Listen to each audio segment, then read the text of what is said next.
5M TV Sénégal. mbokk yi suivre 5M TV Sénégal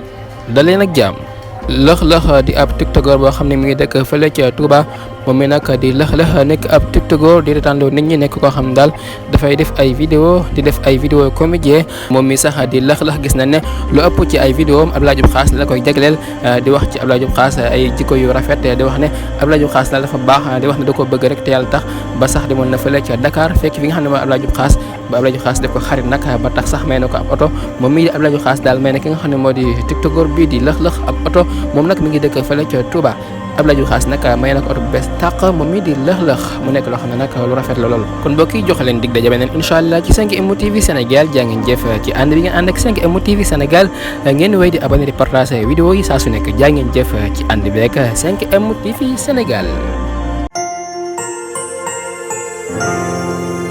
5M TV Sénégal.